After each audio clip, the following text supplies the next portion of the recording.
Yeah, that's a rough situation to be in. Have you had the chance to speak with LSAC via phone about this?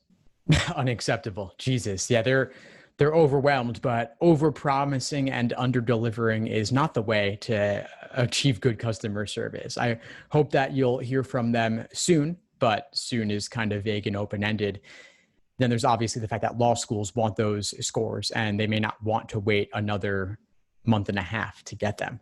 Yeah. So, I mean, you could talk to individual admission offices and see if they're willing to be flexible at all, but that already does push you into the beginning of the semester at that point. So, geez, dude, that's awful. I mean, I wish there was something I could do here. This is really an admissions timeline sort of thing. If you were looking to retake, I could certainly advise you in that direction, but sounds like you were pretty set on starting this fall. Alternatively, and nobody ever wants to do this, but if you waited a year, you could take the LSAT in August or October, apply at the beginning of the new cycle, and then start law school a year later. But I know that that may not be the timeline you're looking to do. Yeah, well, I would definitely keep trying to reach them. And also, in terms of getting an email from them, don't hold your breath on that, but you should get one eventually.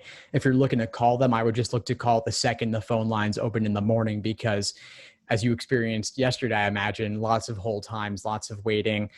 And when at the crack of dawn, when the phone lines open, that's when you have a potential jump on everybody else to actually get a human being on the phone. I believe that a full public accounting of this would include a public statement posted on their website, posted on social media, emailed to everybody. This whole calling people and trying to keep it hush hush does not fly in the age of social media. The word does get out, and they should disclose exactly what happened. And of course, they may blame ProctorU, and ProctorU may actually be at fault here, but they should say it was a glitch on a particular server affecting test takers who took it on Wednesday at 2 p.m. Eastern on this date. That might be one way to go about it, but they should say specifically also what specific action steps they're taking to prevent this from ever happening again, because it's completely unacceptable.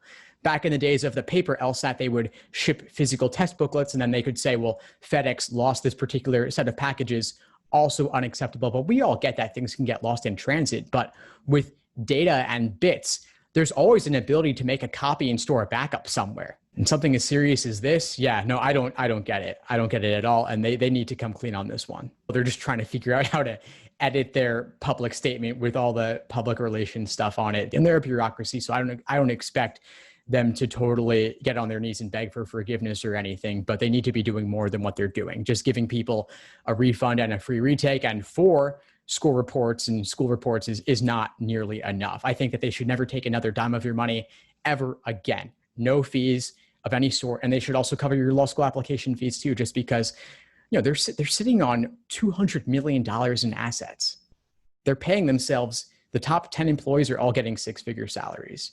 There's room for them to be doing more than what they're doing here. Thanks for tuning into the show. Please subscribe if you haven't done so already to be notified of new episodes as I release them. And feel free to reach out if you need anything at all as you move forward with your prep. I'm happy to help however I can. In the meantime, I'll wish you all the best and take care.